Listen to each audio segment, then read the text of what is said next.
चुनाव की खबरों के बीच में अभी अभी एक ऐसी खबर निकल करके सामने आई है जिस खबर को सुनकर के आप हिल जाएंगे। हमारे बहादुर जाबाज अफसरों की शहादत की खबर। हमारे सेना के 2 अफसर और 2 जवान, उनकी शहादत की खबर निकल करके सामने आ रही है। और सबसे बड़ी बात यह है, हैरानी की बात है कि चुनाव चल रहे हैं, चुनाव में खूब शहादत को, सेना को भुनाया जाता रहा है और भुनाया जाता रहेगा। शायद इसको लेकर के खूब राजनीति होती रही है, लेकिन अभी तक जब ये खबर मैं रिकॉर्ड कर रहा हूं, करीब 8:15 बजे का समय है, ना तो देश के प्रधानमंत्री, ना देश के गृह मंत्री, ना देश के रक्षा मंत्री और ना मौजूदा सत्ता में बैठी बीजेपी के ट्विटर हैंडल से हमारे जवानों की शहादत के लिए कोई ट्वीट मुझे दिखा है। यह खबर आप देखिए, पहले खबर आई थी 3 जवानों की। पहले लाइव हिंदुस्तान की खबर आप देखिए, पहले 3 जवानों के 2, जिसमें कैप्टन और एक हवलदार, उसकी शहादत की खबर आई थी। लेकिन अब 4 जवानों के, जिसमें 2 अफसर हैं, उनकी शहादत की खबर है। राजौरी में आतंकवादियों के साथ भीषण मुठभेड़, सेना के मेजर सहित 4 जवान शहीद हो गए हैं, कई घायल हैं। ये लाइव हिंदुस्तान की खबर है। और इसके साथ साथ ये आज तक की खबर आप देखिए, जम्मू कश्मीर में राजौरी में सुरक्षा बलों के आतंकवादियों के साथ में मुठभेड़, सेना के 2 कैप्टन समेत 4 जवान शहीद हो गए हैं। जम्मू कश्मीर के राजौरी जिले में आज सुरक्षा बलों और आतंकियों के बीच में मुठभेड़ हुई। इस दौरान सेना के 2 कैप्टन समेत 4 जवान शहीद हो गए हैं। पुलिस ने कहा कि भयंकर फायरिंग की जा रही है क्योंकि घटनास्थल पर 2 आतंकी फंसे हुए थे। ये सुबह सुबह जो है वो खबर मिलती है, सेना को बताया जाता है कि कहीं पर राजौरी के अंदर आतंकी फंसे हुए हैं। सेना अपना ऑपरेशन शुरू करती है और उसके बाद में हमारे जवानों की शहादत की खबर सामने आती है। आतंकियों के मारे जाने की खबर अभी तक सामने नहीं आई है, लेकिन इसको लेकर के मैं देख रहा हूं, इसको लेकर के आप ये देखिए, ट्वीट कांग्रेस की तरफ से जो है आधिकारिक तौर पर इस पर ट्वीट किया गया है। कांग्रेस ने 7:22 पर इस पर ट्वीट कर दिया है। दुखद है, जम्मू कश्मीर के राजौरी में आतंकियों से मुठभेड़ में सेना के 2 अफसर और 1 जवान शहीद हो गए। ईश्वर से प्रार्थना है कि वो पुण्यात्माओं को अपने श्री चरणों में स्थान दे। हमारी संवेदना उनके परिजनों के साथ में है। ये कांग्रेस की तरफ से आधिकारिक ट्वीट किया गया है 7:30 बजे, 7:22 पर। और अभी जब मैं ये वीडियो रिकॉर्ड कर रहा हूं, करीब 8:15 का समय हो रहा है। लेकिन देश के प्रधानमंत्री, देश के गृह मंत्री, देश के रक्षा मंत्री और देश में मौजूदा सत्ता में जो पार्टी बैठी हुई है बीजेपी, उसके आधिकारिक हैंडल से अभी तक किसी ने श्रद्धांजलि के 2 शब्द हमारे जवानों के लिए, हमारे अफसरों के लिए, हमारे जाबाजों के लिए नहीं लिखे हैं। इससे ज्यादा और शर्मनाक क्या होगा। और यहां पर जिस धरती पर मैं खड़ा हूं, राजस्थान की धरती पर, मैं सीकर में हूं और सीकर से कुछ ही दूरी पर चूरू है। और चूरू की यह तस्वीर आप देखिए, प्रधानमंत्री नरेंद्र मोदी रैली को संबोधित कर रहे हैं और प्रधानमंत्री नरेंद्र मोदी की पीछे रैली के मंच पर जवानों की शहादतों की फोटो वहां पर लगी हुई है। ये चूरू की धरती पर नरेंद्र मोदी जी जवानों की फोटो पीछे लगा करके वहां पर रैली को संबोधित कर रहे थे। यह खबर कब की है, जरा खबर के साथ में मैं आपको दिखाता हूं। जनसत्ता की खबर आप देखिए, मंच पर पीएम मोदी के पीछे लगे थे शहीद जवानों के पोस्टर। जाने किस वजह से अलग थी ये जनसभा। ये देखिए, मैं खबर बता रहा हूं, प्रधानमंत्री नरेंद्र मोदी राजस्थान के चूरू में आज मंगलवार पहुंचे थे। इस जनसभा में एक नहीं बल्कि 2 बड़ी बातें थी, जिसको पीएम मोदी, जो बड़ी बातें पीएम मोदी की बाकी जनसभाओं से इसको अलग बनाती है। एक ये कि मंगलवार तड़के बालाकोट में एयर स्ट्राइक के बाद पीएम मोदी की पहली रैली थी चूरू के अंदर, इसी राजस्थान की धरती जहां पर अभी मैं खड़ा होकर के इस खबर को पढ़ रहा हूं। सीकर जिले में हम लोग मौजूद हैं और सीकर से चूरू की दूरी ज्यादा नहीं है। वहीं चूरू में खड़े होकर के प्रधानमंत्री नरेंद्र मोदी ने बालाकोट एयर स्ट्राइक के बाद में पहली रैली को संबोधित किया था। पीछे मंच पर जवानों की शहादतों की फोटो लगी हुई थी और उनकी तरफ से कहा गया, और दूसरा इस रैली में पीएम मोदी के पीछे पुलवामा में शहीद हुए जवानों के फोटो लगे थे। यह जनसत्ता की खबर है। और इसी रैली के अंदर एक और बड़ी बात है, आगे मैं आपको दिखाता हूं। इसी रैली के अंदर प्रधानमंत्री नरेंद्र मोदी ने वो कविता पढ़ी थी, सौगंध मुझे इस मिट्टी की, सौगंध मुझे इस मिट्टी की, मैं देश नहीं झुकने दूंगा। ये स्क्रीनशॉट भी आप देखिए। इसी जनसभा में पीएम मोदी ने उस कविता को भी सुनाया जो अक्सर 2024 की जनसभाओं में सुनाया करते थे। पीएम मोदी ने कहा, सौगंध मुझे इस मिट्टी की, मैं देश नहीं मिटने दूंगा, मैं देश नहीं रुकने दूंगा, मैं देश नहीं झुकने दूंगा। मेरा वचन है भारत मां को, तेरा शीश नहीं झुकने दूंगा। सौगंध मुझे इस मिट्टी की, मैं देश नहीं मिटने दूंगा। ये नरेंद्र मोदी जी के इसी चूरू की धरती पर, इसी राजस्थान की धरती पर ये बालाकोट एयर स्ट्राइक के बाद दिए गए भाषण के शब्द थे।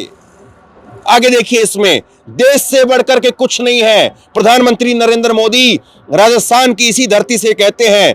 पीएम मोदी ने बालाकोट की एयर स्ट्राइक का जिक्र करते हुए कहा कि देश से बढ़कर के हमारे लिए कुछ नहीं है। देश की सेवा करने वालों को, देश के निर्माण में लगे हर व्यक्ति को आपका ये प्रधान सेवक नमन करता है। ये प्रधानमंत्री के शब्द हैं। लेकिन आज जब मैं ये खबर करीब 8:15 बजे, मैं बार बार इस बात को कह रहा हूं क्योंकि हो सकता है कि मेरी इस खबर के बाद में कर दें, लेकिन मुझे चांस नहीं लगते हैं, क्योंकि इससे पहले भी मैं कई बार आपको खबरें दिखा चुका हूं। रजौरी में इससे पहले हमारे जवान शहीद हुए, पुंछ में हमारे जवान शहीद हुए और कई जगह पर हमारे जवान शहीद हुए, और मैंने कई बार खबरें की हैं। रक्षा मंत्री राजनाथ सिंह की तरफ से भी ट्वीट आ जाता है, हालांकि वो देरी से आता है वो भी। और अभी भी करीब 8:15 बजे हमारी टीम ने जब चेक किया है, तब ना देश के प्रधानमंत्री की तरफ से एक ट्वीट आया है, ना देश के गृह मंत्री की तरफ से ट्वीट आया है, ना रक्षा मंत्री की तरफ से ट्वीट है, और ना आज जो सत्ता में बैठी हुई पार्टी है बीजेपी, उसकी तरफ से श्रद्धांजलि का कोई ट्वीट आया है। देश की विपक्षी पार्टी, विपक्षी नेता इस बारे में ट्वीट करके अपनी श्रद्धांजलि जरूर दे रहे हैं, लेकिन प्रधानमंत्री इस पर कब बोलेंगे पता नहीं। लेकिन ये शब्द प्रधानमंत्री कहते थे 2019 में। ये खबर जो मैं आपको बता रहा हूं, जिस खबर का मैं जिक्र कर रहा हूं, ये जनसत्ता की खबर है। आप गूगल पर जाकर के चेक करिए। 26 फरवरी 2019 की खबर है। 14 फरवरी 2019 को पुलवामा का हमला हुआ था और उसके बाद में एयर स्ट्राइक होती है, और एयर स्ट्राइक के बाद में प्रधानमंत्री नरेंद्र मोदी राजस्थान पहुंचते हैं और राजस्थान के चूरू में बालाकोट एयर स्ट्राइक के बाद पहली रैली करते हैं। और पहली रैली के अंदर जो है वो सौगंध मुझे इस मिट्टी की, मैं देश नहीं झुकने दूंगा कि कविता पढ़ करके कहते हैं कि ये प्रधान सेवक आप सबको नमन करता है। लेकिन आज वो प्रधान सेवक क्यों आखिरकार उन जवानों के लिए, हो सकता है कि बाद में कर दें, लेकिन क्या ये सवाल नहीं पूछा जाना चाहिए? क्या वो परिवार जिनके घरों पर पार्थिव शरीर पहुंचेंगे, और अभी ज्यादा दिन नहीं बीते हैं, अभी कुछ समय पहले ही हमारे 3 और अफसर शहीद हुए थे, पानीपत से और पंजाब से। हमारे 3 अफसर, इससे पहले भी कैप्टन और कमांडर लेवल के अफसर शहीद हुए थे, उनको लेकर भी ट्वीट नहीं किया गया था। आगे सुनिए प्रधानमंत्री ने उस रैली में क्या कहा था।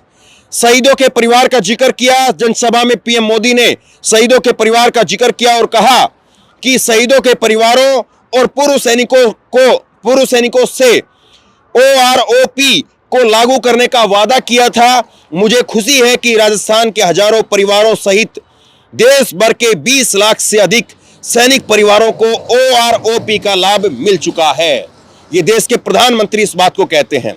लेकिन आज उन्हीं देश के प्रधानमंत्री से जनता टकटकी लगा करके उम्मीद कर रही है कि देश के प्रधानमंत्री आज इस पर कुछ बोलेंगे। और उसके बाद में मैं आपको एक और खबर दिखाता हूं। एक और खबर आप देखिए, NDTV की खबर है। पीएम मोदी ने नहीं तोड़ी आचार संहिता, चुनाव आयोग ने पुलवामा के शहीदों के नाम पर वोट मांगने वाले मामले में क्लीन चिट दे दी। महाराष्ट्र के लातूर में प्रधानमंत्री मोदी ने क्या कहा था, एक एक शब्द मैं आपको सुनाऊंगा, और उसको लेकर के जब देश की विपक्षी पार्टियों ने चुनाव आयोग में शिकायत दी कि प्रधानमंत्री पर कार्रवाई की जाए, उसके बाद में चुनाव आयोग ने कहा कि देश के प्रधानमंत्री ने कोई गलती नहीं की है, उन्होंने आचार संहिता को नहीं तोड़ा है, कोई उल्लंघन नहीं किया है और उनको क्लीन चिट दे दी थी। अब प्रधानमंत्री के शब्द क्या थे, एक एक करके मैं आपके सामने रखता हूं। ये वायर की खबर देखिए जिसमें प्रधानमंत्री नरेंद्र मोदी का लातूर में, महाराष्ट्र के लातूर में दिया हुआ वो बयान, पूरा एक एक शब्द हूबहू छपा है। क्या है सुनिए। प्रधानमंत्री नरेंद्र मोदी महाराष्ट्र के लातूर में खड़े होकर के कहते हैं, क्या आपका पहला वोट उन लोगों को समर्पित हो सकता है जिन्होंने हवाई हमला किया था? मैं पहली बार मतदान करने वालों से कहना चाहता हूं, क्या आपका पहला वोट उन वीर जवानों को समर्पित हो सकता है जिन्होंने पाकिस्तान में हवाई हमला किया था? क्या आपका पहला वोट पुलवामा आतंकी हमले में वीर शहीदों को समर्पित हो सकता है क्या?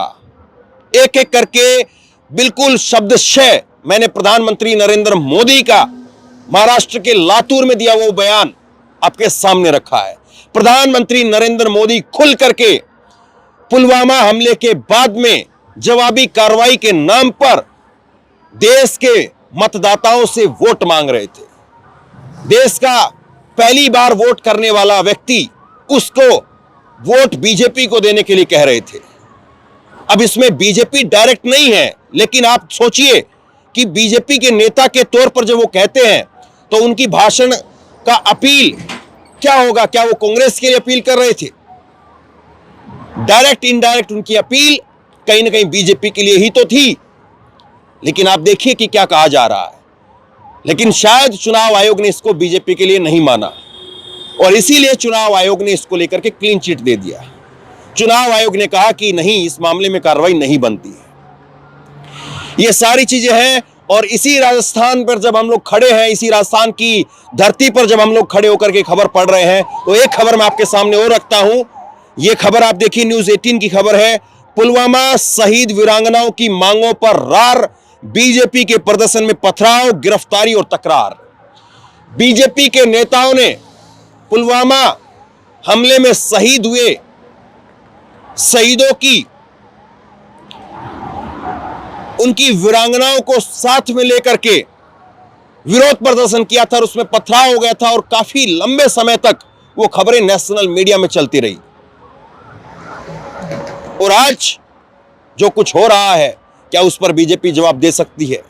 जाहिर तौर पर देश का एक एक व्यक्ति जब ऐसी कोई भी घटना होती है तो सरकार के साथ खड़ा होता है। जाहिर तौर पर एक एक व्यक्ति सेना के साथ खड़ा होता है। जाहिर तौर पर एक एक व्यक्ति वो चाहता है, चाहे वो नेता हो, पत्रकार हो, वकील हो, जनता हो, हर व्यक्ति, हर आदमी यही चाहता है। हम लोग भी यही चाहते हैं कि मुंह तोड़ जवाब दिया जाए, उन आतंकियों को निस्ते नाबूद किया जाए जिन्होंने हमारे जवानों को शहीद कर दिया, उनको मिट्टी में मिला दिया जाए। लेकिन क्या असल सवाल उस पर चर्चा होगी? सवाल ये कि जब दावे किए जाते हैं कि नोटबंदी के बाद आतंकवादियों की कमर टूट गई है, तो वो दावे कहां पर है?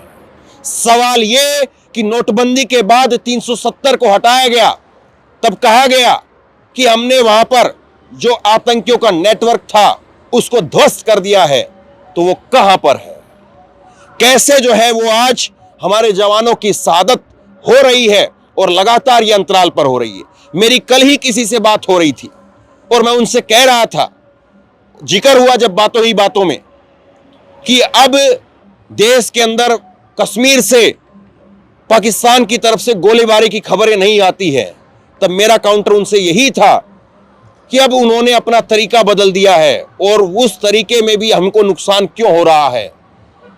पाकिस्तान की 12वीं डायरेक्ट उनकी तरफ से गोलाबारी की खबरें अगर बंद हुई है, तो ये खबरें जो आ रही हैं बीच बीच में, फला जगह पर आतंकियों के छुपे होने की खबर, रजौरी में, पुंछ में, तो वहां पर हमारे जवानों की शहादत की खबर, क्या वो हमें कचोटती नहीं है? पूछिए उन परिवारों से जिनके घरों में शहीद परिवारों से पूछिए जिनके घरों में शहादत के बाद जब उनका पार्थिव शरीर पहुंचता है तो क्या हालत होती है उनकी। वो गांव के लोग आपको बताएंगे, जब किसी जवान का पार्थिव शरीर, किसी शहीद का पार्थिव शरीर जब उसके गांव में आता है तो जो जो गांव बीच में पड़ता है उन गांव वालों को पता चलता है कि फला कोई जवान शहीद हुआ है, उसका पार्थिव शरीर उसके घर आ रहा है, उसकी गाड़ी लेकर के आ रही है, तो सारे गांव वाले लाइन लगा करके सड़कों पर खड़े हो जाते हैं। 100 50 गांव वाले वो इकट्ठा हो जाते हैं, सड़कों पर खड़े होकर के सलामी देते हैं उस गुजरते हुए ट्रक को जिसके अंदर पार्थिव शरीर रखा होता है हमारे शहीद जवान का। और आज देखिए किस तरह की राजनीति हो गई है। बहरहाल शेयर कीजिए इस खबर को, लोगों तक पहुंचाइए। एक चीज इसमें और है जो समझने वाली है। अब इस घटना के बाद में जो ये घटना हुई है, इस घटना के बाद में कितने सवाल पूछे जाएंगे, जिम्मेदार पदों पर बैठे लोगों से कितने सवाल पूछे जाएंगे कि आखिरकार ऐसी घटनाएं कब बंद होंगी, कब हमारे जवानों की शहादत रुकेगी।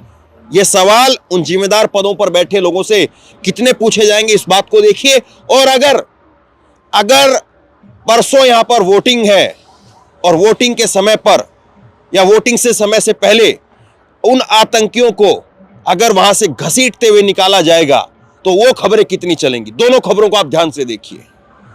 आतंकियों को घसीट करके मार करके वहां से निकाला जाए, वो खबरें जरूरी हैं, लेकिन उस खबर में हम ये खबर ना भूल जाएं कि हमारे जवानों की शहादत क्यों हो रही है। यह सबसे बड़ी बात है। असली मुद्दे को पकड़ करके बैठे रहिए। उन आतंकियों को मार दिया जाए, उनके वहां पर उनको घसीट करके निकाला जाए, अच्छी बात है। जवाबी कार्रवाई होनी चाहिए, जल्दी होनी चाहिए और कड़ी कार्रवाई होनी चाहिए। लेकिन हमारे जवानों की शहादत क्यों हो रही है, लगातार ये खबरें क्यों आ रही है, इस पर मूल सवाल कौन कितना पूछ रहा है, इस पर जरूर ध्यान दीजिए। और उसको कितना भुनाया जाएगा और इसको अब कितनी चुप्पी के साथ में, शांति के साथ में, सन्नाटे के साथ में इस सवाल को, मूल सवाल को समय के साथ धीरे धीरे जो है वो ठंडा कर दिया जाएगा। इन सब चीजों पर एक एक करके बारीकी से ध्यान दीजिए। शेयर कीजिए इस खबर को।